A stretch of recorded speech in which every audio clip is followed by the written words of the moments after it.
Chapter 10. The Mysterious Appearance of Dr. Frederick Eisenhart. Sophia had been so focused on Daniel that it took several minutes for her to finally notice that there was, sitting 2 rows up in front of her, a 4th passenger now in the train with them. Daniel, who was still absorbed in his own thoughts, seemed to have taken no notice of the new passenger at all, and when Sophia looked at Spencer she saw that he too appeared to be unaware. For a moment she was not quite sure how to proceed until finally she decided it best to simply study the new arrival as discreetly as possible. The longer she observed him, it occurred to her that it had taken so long to notice him, not only because she had been distracted, but because he had the distinct air of someone who did not want to be noticed. He was sitting stiffly in his seat, and he had a plain brown briefcase next to him on the floor that protruded slightly out into the aisle. He was nearly bald and small in stature, and he had on a pair of wiry spectacles that Sophia thought made him look quite studious. He wore a simple brown suit and plain Oxford flat dress shoes to match. As Sophia continued to study him, she thought he looked quite uncomfortable and felt a pang of compassion for him. She found herself wondering what could have caused the air of melancholy that clearly hung all about him. It was this sadness she sensed in him that helped her decide that the humane thing to do would be to simply introduce herself and act as though his appearance on the train was an ordinary and even matter-of-fact occurrence. Having made up her mind she nudged Daniel and pointed to the man. Daniel looked at the new passenger in surprise but said nothing as Sophia put her finger to her lips. At that very same moment Spencer conveniently came out of his own reverie and turned toward Sophia.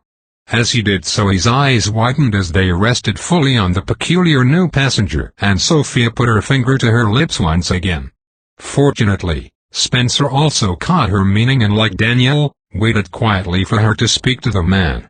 Working up her courage she cleared her throat politely, hoping to get his attention. "Hello there, sir. I am Sophia and this is Daniel and Spencer, and we only just noticed you here a few minutes ago and wanted to introduce ourselves." At her greeting the man turned sideways in his seat and peered intently at all 3 of them before responding in a surprisingly high-pitched and energetic tone.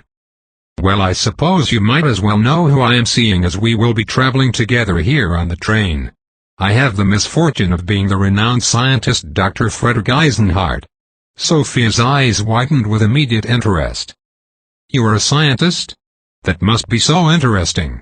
But may I ask why you say it is a misfortune?" The man gazed at Sophia with a candid and pained expression. "Yes, indeed, you may ask, young lady, but I warn you it is a sad tale and not for the faint of heart."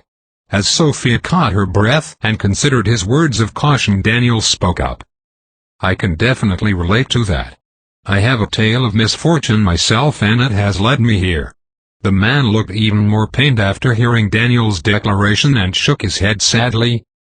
"You might find this hard to believe, but I suspect that whatever unfortunate course of events transpired to bring you here aboard this train can most likely be directly traced back to me." Daniel, Sophia and Spencer all gasped out loud at the man's distressing confession, and all 3 of them were now regarding their new traveling companion with wide-eyed surprise and rapt attention. For a moment Sophia felt as though the very air inside the passenger car had become electric as they waited in breathless anticipation for the scientist to continue. His brow furrowed deeply with concentration as he launched into his explanation for being on the train.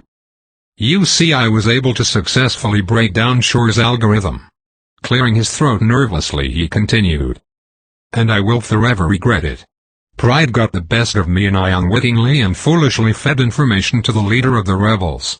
The scientist was clearly shaken as he peered at them pleadingly as though he were asking for forgiveness. Sophia felt another pang of compassion for him and wanted very much to reassure him that everything would somehow be okay. Daniel, however, said nothing and now had a slight frown on his face, while Spencer, who had not yet spoken since the new passenger's arrival, sprang excitedly up out of his seat and rushed over to sit down right next to their new traveling companion. "Just when I thought my mind could not be more blown. What in the world is Shor's algorithm? And who are the rebels?" A bit taken aback by Spencer's relocation, the scientist stared at Spencer with such a look of surprise on his face that Sophia wondered anxiously if he might have offended the man. Whether the scientist was surprised or offended, he seemed to regain his composure quickly enough as he soon proceeded to answer Spencer's questions. I will try as best I can to break it down in layman's terms. You see, Shor's algorithm uses quantum mechanics to find prime numbers and break encryption. Spencer shook his head, clearly confused. What does encryption have to do with the rebels you were talking about? The scientist let out a heavy sigh and adjusted his spectacles before answering. This algorithm is for quantum computers, and I stumbled upon a certain set of prime numbers. It really was quite accidental, I assure you.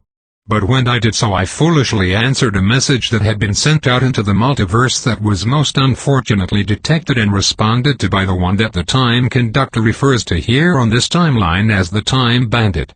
So, you see, it is my fault that the Time Bandit has hijacked this timeline. I foolishly answered his hail with no thought that he might have meant us harm.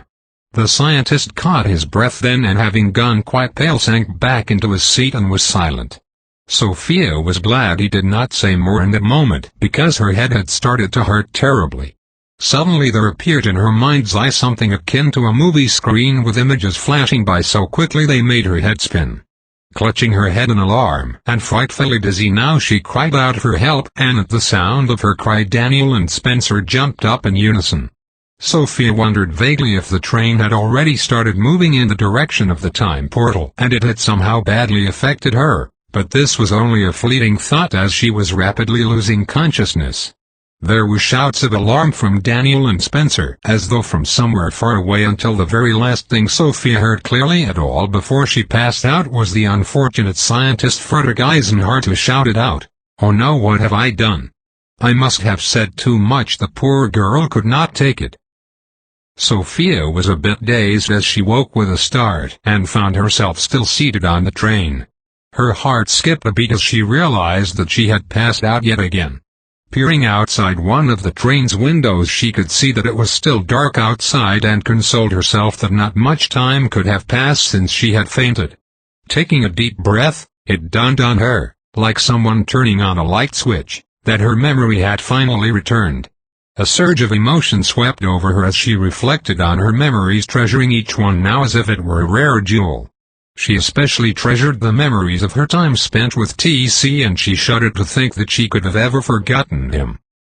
As she glanced around the interior of the passenger car, she finally noticed that there seemed to be no sign of either Daniel or Spencer on the train.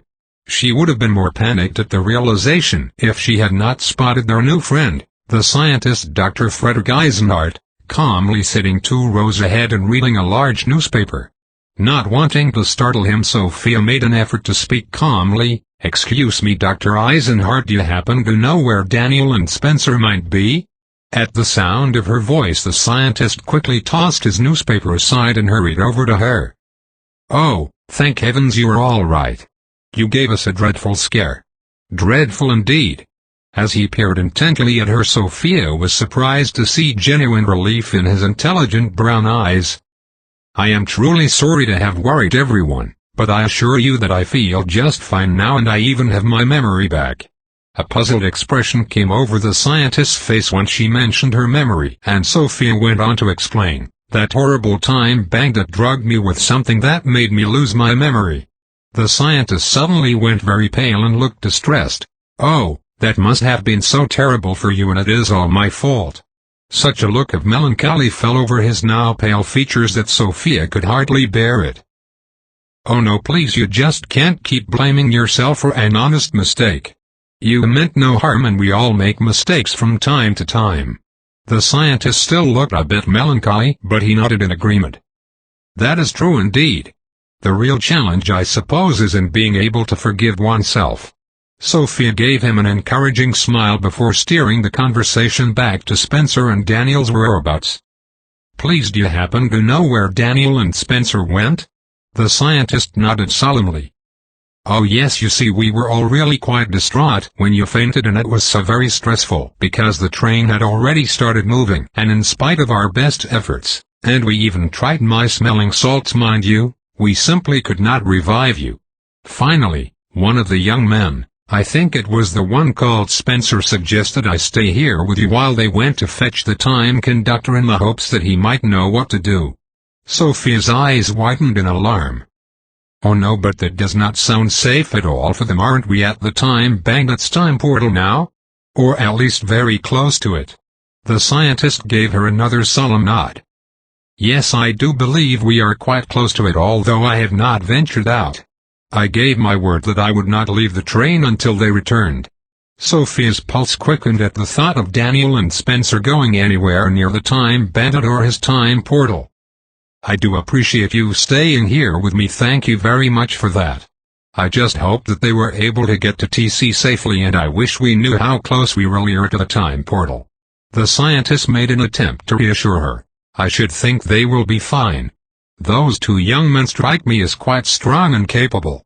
Sophia managed a shaky smile and fervently hoped he was right. There seemed to be no choice, at least for the time being, but to wait and trust that Daniel and Spencer had been able to safely get to TC and that they would all be back shortly. Not wanting to be alone with her anxious thoughts, Sophia decided to ask the scientist a few questions.